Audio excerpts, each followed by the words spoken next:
Hai hai hai, halo, Assalamualaikum warahmatullahi wabarakatuh. Salam sejahtera untuk kita semua ya.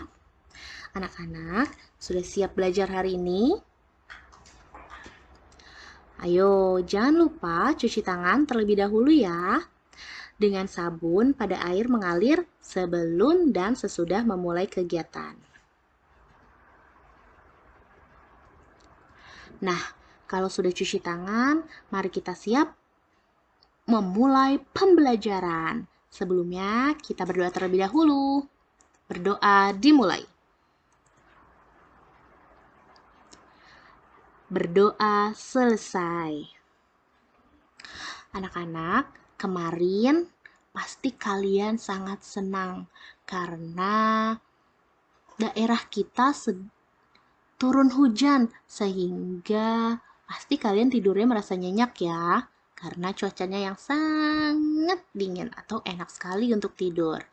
Tapi tahukah anak-anak bahwa air yang tergenang dapat menimbulkan sarang nyamuk? Oleh sebab itu, yuk kita lakukan PSN. Apa sih PSN itu? Ya, PSN itu adalah pemberantasan sarang nyamuk. Kita lakukan seminggu sekali saja setiap hari Jumat. Periksa bak mandi kalian dan selokan-selokan rumah. Jika ada jentik-jentik nyamuk, segera dibersihkan ya. Oke. Selanjutnya, kita akan belajar apa? Matematika tentang volume dan balok. Dan yang kedua, tema 6, pengaruh kalor terhadap benda dan tangga nada pentatonis. Untuk awalan, kita belajar matematika dulu. Volume. Apa sih volume itu? Ya, volume adalah isi atau banyak benda dalam ruang. Jadi, banyak air dalam gelas dan banyak pasir dalam botol dinamakan volume. Kilometer kubik, meter kubik, desimeter kubik, dan sentimeter kubik merupakan satuan volume. Ingat, kalau ada pangkat 3, kita ucapkannya kubik ya. Lalu bagaimana sih hubungan antara satuan volume? Perhatikan baik-baik. Semester 1 kalian sudah mempelajari hubungan antar satuan panjang. Ada kilometer, hektometer, dekameter, meter, desimeter, sentimeter, dan milimeter. Nah, untuk kali ini adalah hubungan antar satuan volume. Tangganya itu sama ya, tapi yang membedakan adalah kubik pangkat 3. Kalau turun masih sama nih, dikalikan, dan naik dibagi. Bedanya, untuk volume, turun 1 tangga itu dikalikannya 1000. Nah, kalau turun 2 tangga, 1 juta. Turun 3 tangga, turun 4 tangga, dan seterusnya, tambahin nolnya 3 di belakang. Oke, paham? Begitupun dengan dibagi. Oke, nah sekarang selain kilometer ada juga kiloliter. Kiloliter, hektoliter, dekaliter, liter, desiliter, sentiliter, dan mililiter. Ini sudah kita pelajari juga pada semester 1. Kalau kiloliter, hektoliter, dan seterusnya, turun 1 tangga, dikalikannya 10 ya. Sedangkan kalau naik 1 tangga, dibaginya 10. Kalau turun 2 tangga berarti berapa? Ya, dikalikan 100, pintar. Nah, perlu diingat lagi nih, kamu lihat yang kotak ungu. Di situ diberitahu 1 liter itu sama dengan 1 desimeter kubik. Sedangkan 1 mililiter sama dengan 1 cm kubik. sama dengan 1 cc. Ingetin ya. Sekarang kita beralih ke contoh nomor 1. 0,03 dekameter kubik sama dengan berapa desimeter kubik? Kita lihat ke tangganya. Dekameter ke desimeter, turun apa naik? Turun. Turunnya berapa? 2, Bu Guru. Yes, turunnya 2. Berarti kalau turun 2, kita kalikan 1 juta. Ya, turun 1.000, berarti turun 2, 1 juta. Jadi, 0,03 dikali 1 juta sama dengan 30.000 desimeter kubik. Oke, paham ya? Sekarang coba lagi nih nomor 2. Ada soal 67 cm kubik sama dengan berapa mililiter kubik. Wah, ini kita rubahnya ke mililiter kubik. Tapi tak perlu bingung. Kita lihat tadi yang kotak ungu. 1 liter sama dengan 1 desimeter kubik. 1 mililiter sama dengan 1 cm kubik. Wah, nih sama nih. Sama-sama sentimeter. Nah, ini ada juga nih sentimeter. Berarti ini dikalikannya 1 karena sentimeter kubik ini sama dengan mililiter kubik. Jadi 67 dikali 1 sama dengan 67 mililiter kubik. Lanjut Bu Guru nomor 3. Oke. Soalnya 400 cm kubik ditambah 600 ml sama dengan berapa liter? Nah, ini dirubah ke liter ya anak-anak.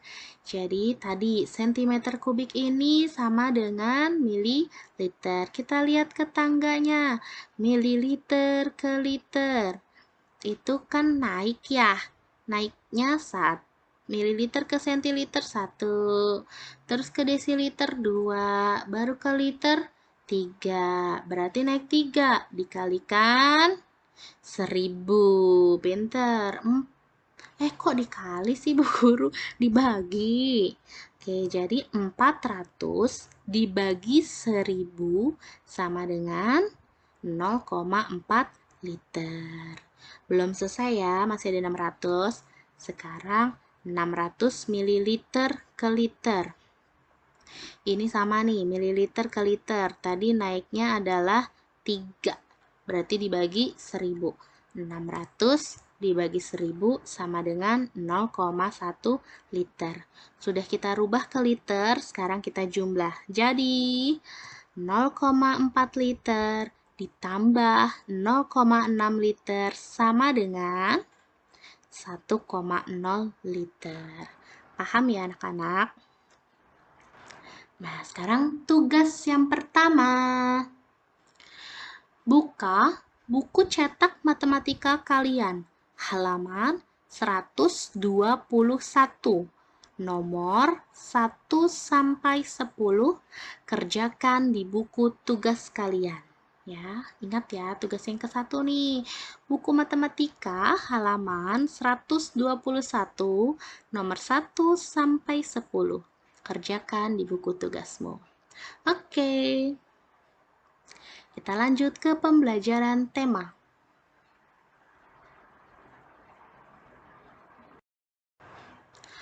Termometer.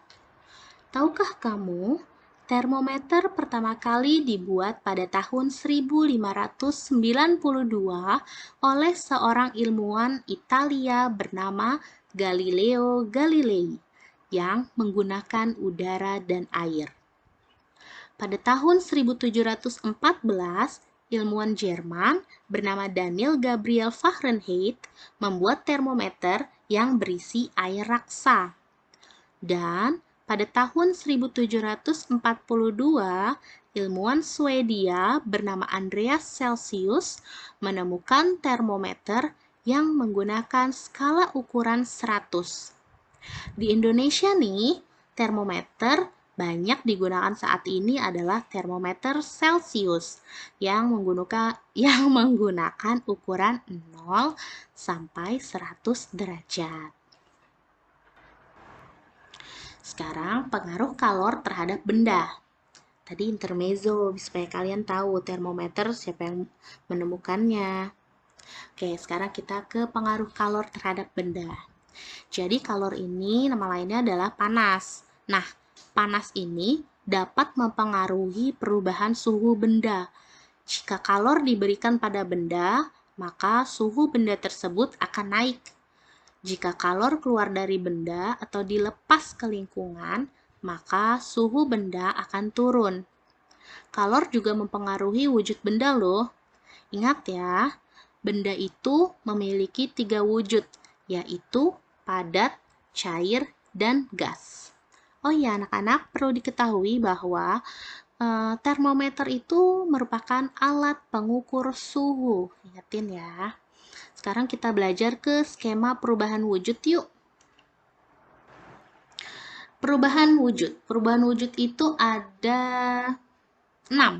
Yang pertama nih, ada membeku. Membeku itu merupakan perubahan wujud dari benda cair menjadi padat. Contohnya, air disimpan freezer, lilin cair yang mengeras, dan larutan agar-agar yang mengeras. Sedangkan kalau mencair, ada membeku, pasti juga ada mencair. Nah, ini merupakan perubahan wujud dari benda padat menjadi cair. Contohnya, lilin yang dipanaskan, es krim yang didiamkan di ruang terbuka, dan mentega yang dipanaskan. Lalu ada menguap juga. Menguap merupakan perubahan wujud dari benda cair menjadi gas. Contohnya air yang direbus lama-kelamaan akan habis. Lalu parfum yang disemprot ke ruangan dan air yang menguap ketika dijemur di bawah sinar matahari. Kita lanjut ke perubahan wujud yang keempat, yaitu mengembun. Mengembun merupakan wujud dari benda padat menjadi cair. Contohnya, titik-titik air di daun pada pagi hari. Ini ada embun nih, kalian pasti pernah melihatnya. Dan dinding luar gelas menjadi basah saat gelas diisi air es. Lalu yang kelima, ada perubahan wujud menyublim. Ini merupakan perubahan wujud dari benda padat menjadi gas. Contohnya, kapur barus yang disimpan di lemari es. Dan yang terakhir ada mengkristal. Mengkristal merupakan perubahan wujud dari benda gas menjadi padat. Contohnya, gas karbon dioksida yang dibekukan menjadi es kering. Oke, kita beralih ke tangga nada. Masih ingat nggak sih kalian tentang materi tangga nada? Masih dong. Nah, tangga nada ini adalah nada-nada yang disusun secara berurutan dari nada yang paling rendah hingga nada yang paling tinggi. Nada-nada tersebut ditulis dengan simbol. Simbol inilah yang dinamakan dengan notasi atau not. Notasi adalah sistem penulisan nada yang dapat berupa angka, huruf, atau lambang balok yang menunjukkan urutan nada. Nah, tangga nada ini dibedakan menjadi 2. Nah, sekarang kita belajar ke tangga nada pentatonis. Tangga nada pentatonis ini tangga nada yang terdiri dari 5 nada pokok. Ini kita belajar tangga nada pentatonis dulu ya. Jadi tangga nada pentatonis adalah tangga nada yang terdiri dari 5 nada pokok. Yang artinya itu penta dari artinya 5 dan tone artinya nada. Tangga nada pentatonis tidak dilihat berdasarkan urutan tangga nadanya. Tangga nada pentatonis digunakan pada musik daerah yang menggunakan alat musik tradisional seperti alat musik karawitan Jawa, dan Sunda. Nah, anak-anak, tangga nada pentatonis ini dibedakan menjadi dua. Yang pertama adalah tangga nada slendro, yaitu tangga nada yang memiliki karakteristik gagah, berani, lincah, dan gembira. Slendro ini merupakan sistem urutan nada terdiri dari 5 nada dalam satu gambiang dengan pola jarak yang hampir sama. Lalu yang kedua, ada tangga nada pelok. Tangga nada pelok merupakan urutan nada yang terdiri dari 5 atau 7 nada dengan menggunakan satu pola jarak nada. Oke, terima kasih anak-anak sudah mendengarkan penjelasan dari Ibu. Hari ini tugasnya hanya satu ya, yaitu matematika yang tadi. Untuk selanjutnya, selamat mengerjakan. Jika ada kesulitan, boleh bertanya kepada gurunya. Dan semangat belajarnya. Terima kasih. Oh iya anak-anak, jangan lupa kirim foto aktivitas kamu ya. Jangan hanya tugasnya saja, tapi saat kamu mengerjakan juga difoto. Oke? Bye-bye.